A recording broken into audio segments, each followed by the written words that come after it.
So hello students, today we will learn the solutions of simultaneous equation with the help of matrix concept.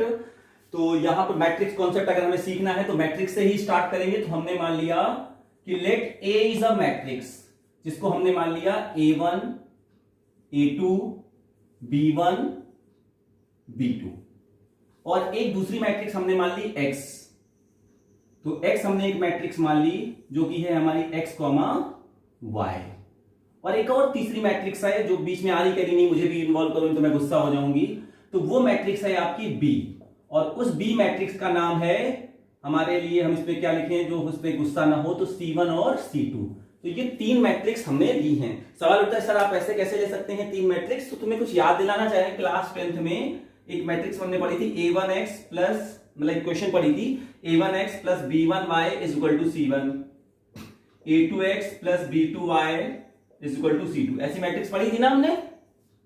तो आपने देखा कि यहां पर कुछ चीजें हैं, एक तो एक्स वाई है, जहां पर एक्स वाई क्या है, वेरिएबल, ठीक है। एक और क्या है, वो कोफिशिएंट ऑफ वेरिएबल है, यानी कि A1, B1, A2, B2 ये हैं। और तीसरी चीज आपकी क्या थी, C1 और C2 जो कि कांस्टेंट अपने, यानी तीन अलग अलग वेराइटीज हैं। तो पहली वेराइटी को हमने पहली मैट्रिक्स में रख दिया, ये कोफिशिएंट को बिलोंग करती है। दूसरी वेराइटी वेरिएबल की है जिसे हमने एक्स मैट्रिक्स से डिनोट किया है, और बी एक थर्ड मैट्रिक्स है जिसे कांस्टेंट टर्म के लिए बिलोंग करती है, ये C1 और C2 हो गई। अब जरा बात को समझना, अगर मेरा मन करे कि मैं इन दोनों को मल्टीप्लाई करूं, मल्टीप्लाई इसलिए कर रहा हूं क्योंकि A1 और X का रिलेशन है, ठीक है। तो अगर मैं मन चले मेरा, तो हम क्या करें कि A को X से मल्टीप्लाई करें, A को X से मल्टीप्लाई करें। It means A1, A2, B1, B2 इस मैट्रिक्स को X और Y से मल्टीप्लाई करें। तो आपने पता है उल्टा एल काम करता है, इसमें कुछ तो आंसर इसका आएगा। आपने पता है ये 2x2 मैट्रिक्स है, क्यों भाई, ये 2x2 मैट्रिक्स है, ये 2x1 मैट्रिक्स है, इसका रो इसका कॉलम सेम है, यानी जो रिजल्ट का ऑर्डर ऑफ मैट्रिक्स होगा वो भी 2x1 ही आएगा। बहुत बढ़िया बात है। आपने पता है इसको सॉल्व करने का तरीका, इसका मल्टीप्लाई इससे, इसका मल्टीप्लाई इससे। इक्वेशन क्या बनी, A1x प्लस B1y। तो ये हो गया हमारा A1x प्लस B1y। इसी तरह से ये क्या हो जाएगा, A2x प्लस B2y। तो ये हमारा हो गया A2x प्लस B2y। तो आपने देखा कि ये कुछ बन के तो आ गया, लेकिन ये इक्वेशन नहीं हो सकती ना, ये पॉलिनोमियल टाइप लग रहा है। अगर इक्वेशन होती तो इक्वल के बाद में भी इसमें कुछ लिखा ही तो होता, लेकिन ऐसा कुछ नहीं लिखा है। तो इसका मतलब अगर इसको किसी के इक्वल लाना है, तो कांस्टेंट के इक्वल लाना है, तो इसका मतलब इसके प्रोडक्ट को इसके इक्वल करना पड़ेगा। तो फॉर मेकिंग देम इक्वेशन हमारे पास क्या होना चाहिए, A1x प्लस, या ऐसे लिख लो equation that is A1x plus B1y is equal to C1 and A2x plus B2y is equal to C2। अगर हमें ये दो इक्वेशन बनानी, A1x plus B1y is equal to C1 and A2x plus B2y is equal to C2, अगर हमें ये दो equation बनानी है तो इसके लिए फॉर मेकिंग देम इक्वेशंस क्या होना चाहिए, Ax is equal to B होना चाहिए। अच्छा, अभी हमने शुरुआत में मकसद क्या बताया, our aim is to find out the value of variable, it means solution of the equation. Variables और व्हाट, x। तो for finding the value of x, a should be transferred to this side or it should be multiplied by a inverse। तो as soon as we will multiply by a inverse, that will be a inverse a, जिसका मतलब identity of matrix होता है, तो वो तो खत्म हो जाएगी। तो x इज इक्वल टू हमारे पास क्या आ गया, a इनवर्स b। कंफर्म हो गया ना, a इनवर्स b आ गया हमारे पास। तो ये तो कॉन्सेप्ट अच्छा है, इसमें से ये ध्यान रखना, this is the equation to find out the value of variable while we are solving the solutions of linear equation in 2 variable और linear equation in 3 variable. This is the important proof for that. लेकिन यहां से मैं कुछ और बताने वाला हूं जो तुम्हारे लिए बहुत काम की बात है, लेकिन उससे पहले एक चीज ध्यान रखना कि अगर आपको ये कॉन्सेप्ट समझ में आता है, थोड़ा सा भी इंटरेस्टिंग लगता है, आपको लगता है कि I am helpful for the student, I can teach well, so you have to do one thing, subscribe my video, like my video, share my video as more as possible to motivate me so that I will make more and more video for you. Okay, I'm coming back to my lecture because I have paused in between this. Sorry for that. So x equal to ये हो गया. अब देखना यहां से एक बढ़िया चीज निकाल के लाता हूं मैं. अगर मैं चाहूं तो x को क्या लिख सकता हूं, और मैं लिख सकता हूं कि भैया ये जो x है इसके लिए a इनवर्स कैसे आता है. तो a इनवर्स के लिए मैंने एक चीज बताई थी कि 1 upon det of a multiple adjoint of a into b. ये b तो यहीं से आ गया, यानी कि जो इतना a इनवर्स है इसको हमने इस फॉर्म में लिख रखा है. यानी मेन दारोमदार किन चीजों में आ रहा है, det ऑफ a में. अब ध्यान रखना, यहीं से वो चीजें निकलती. कभी कभी बोर्ड में बहुत क्वेश्चन पूछा जाता है कि वो कंसिस्टेंट है इक्वेशन की इनकंसिस्टेंट है, यूनिकनेस को चेक करिए, 1 वेरिएबल है, 2 वेरिएबल है, मैनी सॉल्यूशंस है, नो सॉल्यूशंस है. वो सारी चीजें मैं तुम्हें यहीं से बताने वाला हूं. चलो इमेजिन करो, बदनामी कहां से स्टार्ट होगी. सबसे पहली बदनामी तो ये होती है कि अगर ये 0 आ जाए, अगर ये कहीं 0 आ गया भैया, तो तुम्हें नहीं लगता भूकंप आ जाएगा.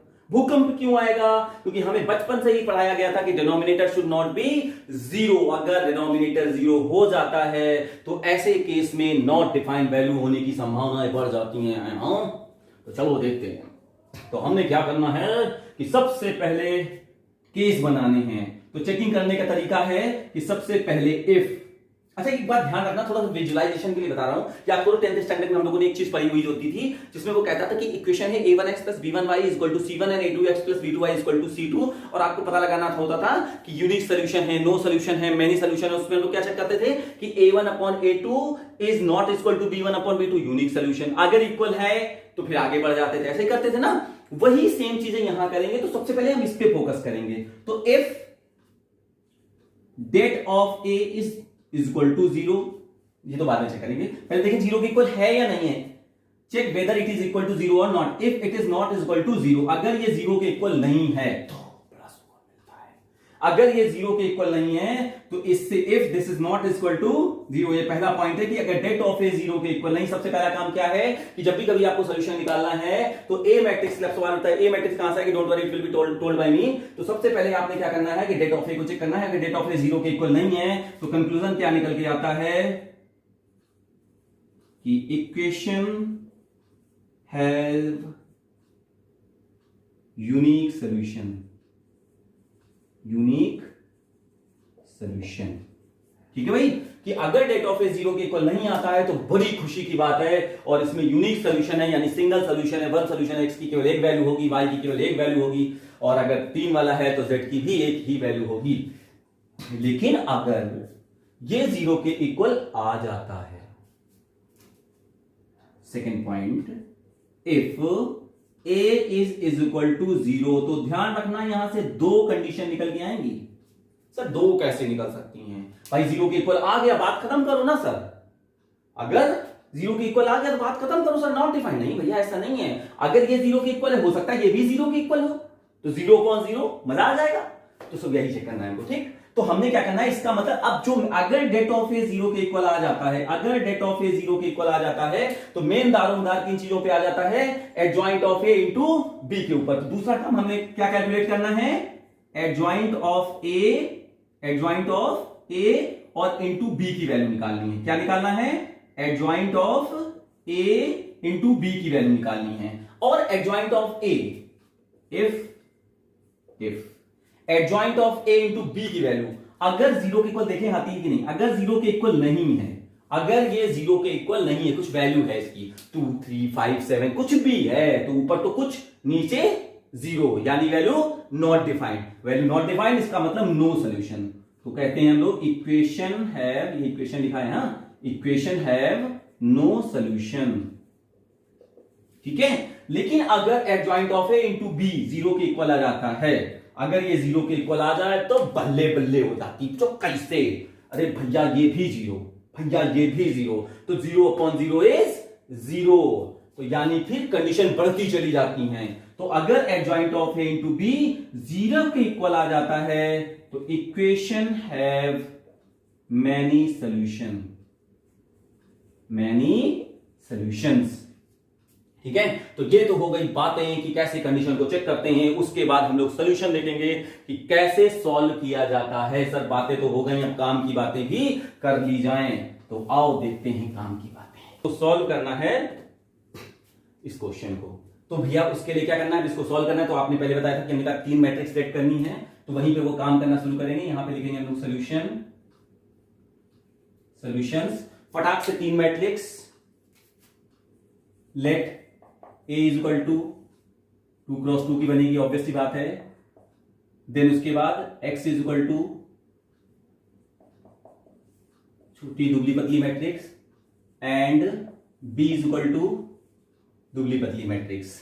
ठीक है, तो ये जो मोटी मोटी सी मैट्रिक्स है वो हमारी क्या हो जाएगी, ये 5 हो जाएगी, -7 हो जाएगी। ध्यान रखना ये x के लिए है, तो यहां से ये 7 हो जाएगी, ये माइनस का 5 हो जाएगी। तो इस तरह से ये आ गई। यहां पे क्या हो गया हमारा, ये हमारे कोफिशिएंट ऑफ वेरिएबल्स हो गए। उसके बाद ये जिसकी हमें वैल्यू निकालनी है वो यहां पे हो गया x और y, और वेरिएबल हमारे हो गए 3 और 4। ठीक बात। उसके बाद हमने क्या करना है कि वही कॉन्सेप्ट ए बी ये सारी चीजें करनी है। तुम्हें पता है कि जब भी कभी हमें इक्वेशन सॉल्व करनी होती है तो कॉन्सेप्ट उसका क्या काम करता है कि हमें वैल्यू जिसकी निकालनी है x is equal to A inverse B. अभी थोड़ी देर पहले बताया था ना कि मेन चीज है, यानी मेन मुद्दा ये है कि हमें ए इनवर्स बी की वैल्यू निकालनी है। ए इनवर्स कैसे निकलेगा, एडजॉइंट ऑफ ए निकालना है, डेट ऑफ ए निकालना है। सबसे पहले डेट ऑफ ए चेक किया जाता है, जैसे अभी हमने नीचे बताया था आपको, उसका स्क्रीनशॉट लेना वो बहुत जरूरी है आपके लिए। ठीक है, तो सोल्यूशन ऑफ के लिए आपने डेट ऑफ ए निकाला, तो डेट ऑफ ए की वैल्यू आपकी आने वाली है 5, 7, -7, -5। आपने आगे इसको सॉल्व किया तो 5 5 25, यानी माइनस को 25, फिर माइनस, और ये हो जाएगा माइनस का 49। फाइनली आपका आ गया माइनस का 25 प्लस का 49, finally you got 24। As 24 is not equal to 0, which is not equal to 0, so A inverse exist करेगा, ए इनवर्स एग्जिस्ट करेगा, इसका मतलब सोल्यूशन भी एग्जिस्ट करेगा, यानी यूनिक सोल्यूशन होगा। तो यहां से यूनिकनेस चेक हो गई। So equation has unique solution, so equation has unique solution, unique solution. ठीक है, तो इक्वेशन का यूनिक सोल्यूशन। अच्छा, डेटा ऑफ ए आ गया। बात आती है ए इनवर्स निकालने के लिए। ए इनवर्स निकालने के लिए हमने क्या बोला था, क्या निकालना है आपको, कोफैक्टर्स निकालने हैं। तो चलो कोफैक्टर्स निकालने हैं। कोफैक्टर्स को रिप्रेजेंट करने के लिए हम लोग क्या बोलते थे, cofactors of matrix, cofactors of A R. और वो क्या क्या होंगे, चलो बात करते हैं। A11 होगा, फिर थोड़ी दूर गैप बना दे, A12 होगा, फिर थोड़ा सा गैप बना दें, तो बाद में बनाएंगे। सवाल उठता है कि सर ये A11 और A12 क्या है, भाई पहला एलिमेंट पहली रो और पहले कॉलम का, ये हो गया, इसका कोफैक्टर निकालना। कोफैक्टर निकालने के लिए ये ओमिट हो गया, ये ओमिट हो गया, बचा क्या, माइनस का 5 यहां लिख दो। A12 चाहिए, यानी इसका चाहिए, तो ये ओमिट और ये ओमिट, बचा क्या 7, तो 7 लिख दिया। लेकिन सर ये तो गलत हो गया, क्यों गलत हो गया, क्योंकि इसका सम आ रहा है 3, अगर 3 आ रहा है तो नेगेटिव, ऑड आएगा तो नेगेटिव, इवन आएगा तो पॉजिटिव।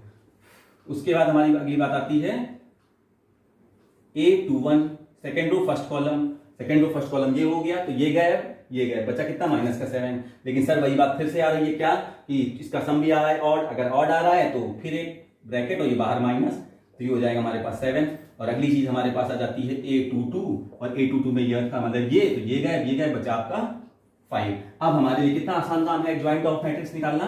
तो आप यहां पे लिखेंगे adjoint of A is equal to transpose of the collection of the matrix that is formed by these cofactors, that is -5 हो गया, -7 हो गया, 7 हो गया, और 5 हो गया। आ गई ना इतनी सारी चीजें। अब इसका ट्रांसपोज निकालना है। ट्रांसपोज निकालने का मतलब रो कॉलम, कॉलम रो, तो ये ऐसे हो जाएगा, ये ऐसे हो जाएगा, तो ये हो गया माइनस का 5, माइनस का 7, ये 7 हो गया, और ये 5 हो गया। आगे इसको सॉल्व करते हैं, इसका इसमें मल्टीप्लाई, इसका इसमें मल्टीप्लाई करेंगे। तो आपने पता है -5 5 25, और माइनस का तो माइनस को 25 माइनस, और फिर इन दोनों का प्रोडक्ट, तो नहीं सॉरी ज्यादा जोश में आ गए, ये हमारा आ गया एडजॉइंट ऑफ ए, गलत बात थी वहां। उसके बाद हमने क्या करना है, एडजॉइंट ऑफ ए तो हमारे पास आ गया। अब उसके बाद निकालना है हमें ए इनवर्स। तो ए इनवर्स इक्वल टू कितना होता है, तो A inverse equal to 1 upon det of A into adjoint of A। तो जैसे इसको हमने निकाला तो 1/24 आ गया, और एडजॉइंट ऑफ ए की वैल्यू भी ताजी बिल्कुल निकाली है, अभी खा लो तुरंत, माइनस का 5। Value of A inverse that has been find out here, x is equal to A inverse B, और उसके बाद ए इनवर्स की वैल्यू ऑलरेडी हम लोग ने यहाँ पे निकाली, that will be put here, and 3/4 is here. उसके बाद हम लोग क्या करेंगे, इफ आवर मल्टीप्लाई 1/24 इनसे डरे, चलो हिंदी में ले लो यार, 1/24 का अगर अंदर सब में मल्टीप्लाई करोगे, if you will multiply 1/24 inside of that will be in a fraction, and if it has terms of fractional form, it is little bit tough to calculate this one. So what we will do, very first we will multiply these two, and after that whatever will be the result, that will be multiplied by 1/24. तो 1/24 से इसमें आपने बाद में multiply करना, पहले इसको solve करना है। तो एज आई हैव टोल्ड कि उल्टा L will be applied here. So this is -5 multiple 3 plus 7 multiple 4. So -5 3s are -15 and 7 4s are 28, plus 28 will be here, same here, -7 3s are -21 and 5 4s are 20 is here. So the result will be plus 13 and -1 is here, 1/24 will remain here. After that this 1/24 will be multiplied with 13 as well as with -1 also. So this get 13/24 and -1/24 over here. So now you can see here that this is equal to x, and what was the x? That was the matrix x and y.